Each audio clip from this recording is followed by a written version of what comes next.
Selamat malam Tribuners, jumpa lagi bersama dengan saya Mutiara dalam tayangan Berita Terkini Lampung. Kami akan menyajikan informasi menarik dan terkini untuk Anda dari berbagai daerah di Provinsi Lampung. Dan inilah berita terkini selengkapnya.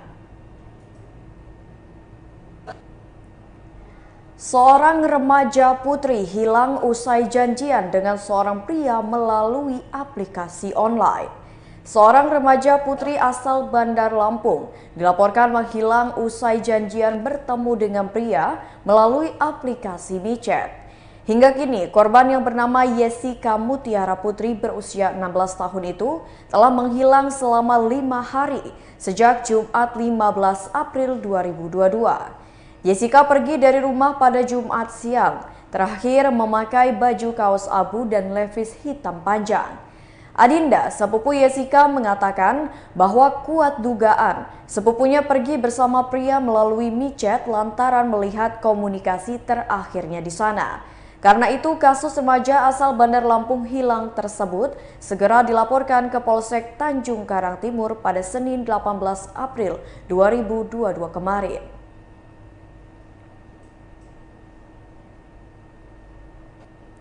Berita selanjutnya, Gunung Anak Krakatau alami erupsi.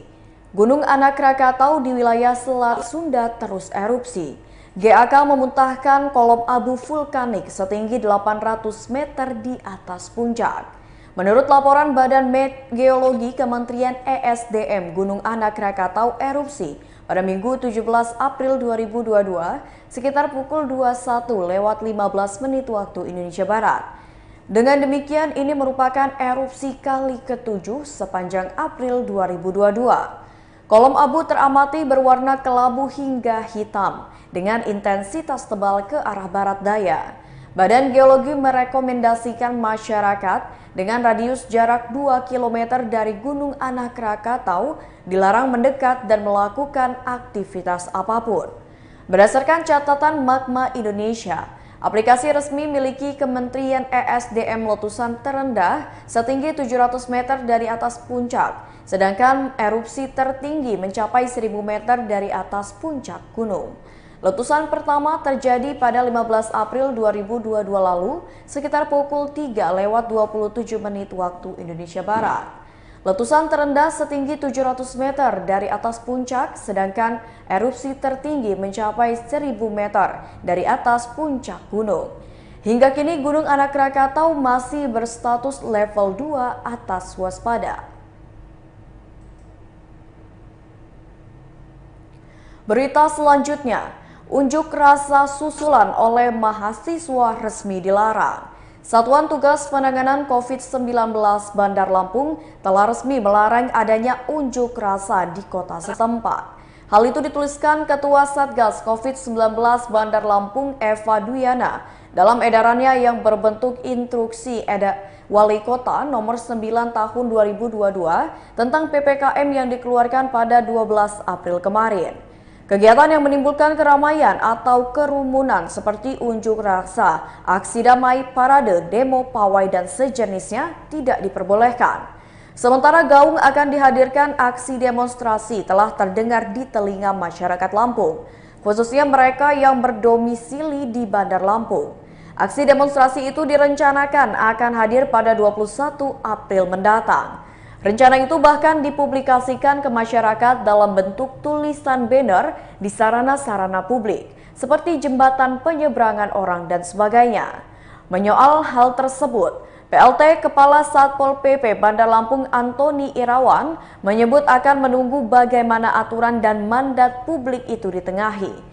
Hingga kini pihaknya masih bersiap untuk menunggu keluar atau tidak keluarnya izin dari pihak kepolisian dan Satgas COVID-19 mengenai rencana aksi tersebut. Saat ini langkah yang ditindaki oleh pihaknya hanya menjaga ketertiban umum dengan menertibkan banner seruan aksi demonstrasi. Dalam berita terpisah, salah tulisan seruan aksi itu diletakkan di salah satu jalur arteri di Jalan Bandar Lampung, yakni di Jalan Raden Intan. Berdasarkan pantauan Tribun, tulisan itu menerangkan bahwa mereka ialah mengatasnamakan kelompok mahasiswa.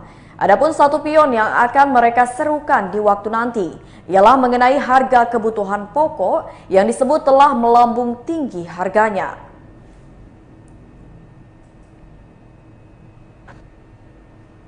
Berita selanjutnya, kecelakaan beruntun libatkan truk di Jalin Sumnatar. Kecelakaan beruntun terjadi di Jalan Lintas Sumatera atau Jalinsum, kilometer 31 hingga 32 Desa Banjarnegeri, Kecamatan Natar, Kabupaten Lampung Selatan pada Selasa 19 April 2022 sekitar pukul 13 waktu Indonesia Barat.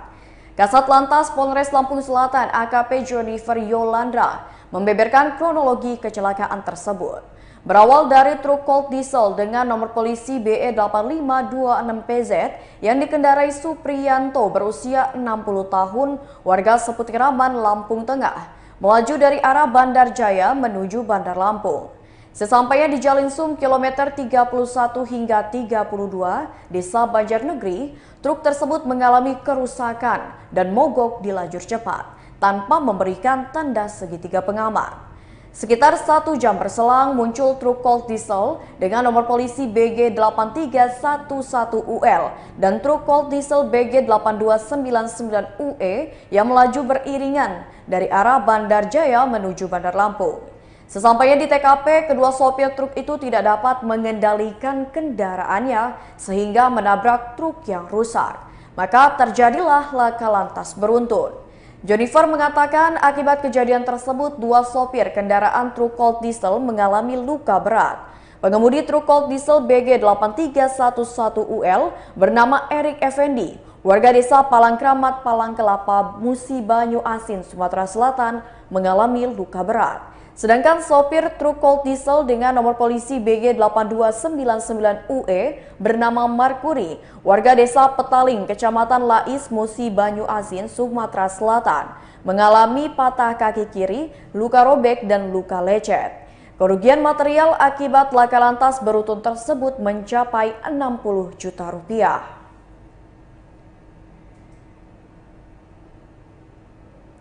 Berita selanjutnya, seorang pria berusia 19 tahun di Pesawaran nekat bobol rumah dan curi sepeda motor milik warga. Bobol rumah dan curi sepeda motor, pemuda tanggung usia belasan tahun di Pesawaran ditangkap polisi pada Senin 18 April 2022 sekitar pukul 20:30 waktu Indonesia Barat. Pemuda tersebut berinisial SU berusia 19 tahun. Pengangguran warga desa Kedondong, Kabupaten Pesawaran, Lampung. Kapolsek Kedondong AKP Amin Rusbahadi mengungkapkan, SU merupakan pelaku pembobol rumah. Korbannya yakni Syahril Gunawan berusia 42 tahun, warga desa Kedondong, Kecamatan Kedondong, Kabupaten Pesawaran, pada Jumat 1 April 2022 kemarin. Pelaku yang saat itu belum diketahui identitasnya masuk ke rumah korban lewat pintu depan ketika korban sedang tidur.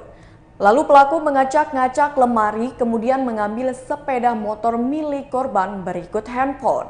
Akibat kejadian tersebut korban mengalami kerugian sebesar 15 juta rupiah dan melaporkan ke Polsek Kedondong untuk proses penyelidikan lebih lanjut. Polisi lantas melakukan penyelidikan dan mendapati informasi tentang ciri-ciri pelaku serta mendapati keberadaan pelaku di daerah Wates, Kabupaten Pringsewu. Tim kemudian melakukan pengejaran terhadap pelaku yang berada di Pringsewu dan berhasil menangkapnya. Tim berhasil mengamankan 1 unit sepeda motor Honda Beat hasil curian dan 1 unit HP Vivo Y12 dari tangan pelaku. Pelaku SU mengakui perbuatannya bahwa motor yang ada padanya adalah motor hasil curian di rumah warga desa Kedondong, Kecamatan Kedondong, Kabupaten Pesawaran. Kemudian pelaku berikut barang bukti diamankan ke Polsek Kedondong untuk dilakukan proses penyidikan lebih lanjut. Polisi menjerat pelaku dengan pasal 363 KUHP tentang pencurian dengan pemberatan dengan ancaman hukuman maksimal 7 tahun penjara.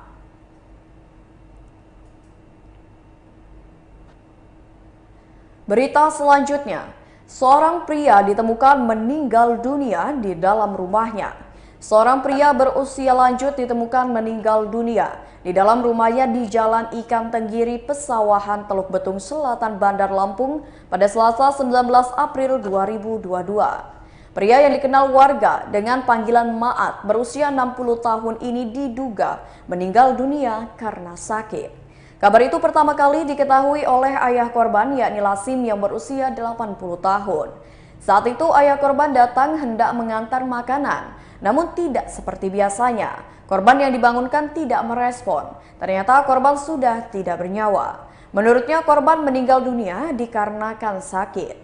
Korban diketahui sehari-hari bekerja sebagai seorang tukang bentor atau becak motor. Hal tersebut diungkapkan oleh teman korban yakni Ranta. Menurutnya korban sebelumnya sempat tinggal bersama anaknya di wilayah Sulawesi. Namun sejak beberapa tahun terakhir korban kembali ke Bandar Lampung. Perihal dugaan penyakit yang diidap korban, Ranta mengaku tak mengetahui dengan pasti. Sementara itu Kapolsek Teluk Betung Selatan Kompol Adit Priyanto mengatakan korban diduga meninggal dunia karena sakit. Dari hasil pemeriksaan sementara yang dilakukan oleh tim Inafis Polresta Bandar Lampung, tidak ditemukan bekas kekerasan di tubuh korban. Adit menyatakan meninggalnya korban murni karena sakit. Kendati demikian, pihaknya tetap melakukan penyelidikan lanjut mengenai penyebab kematian korban.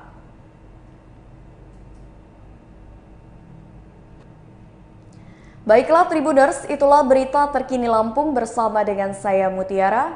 Selamat malam dan sampai jumpa.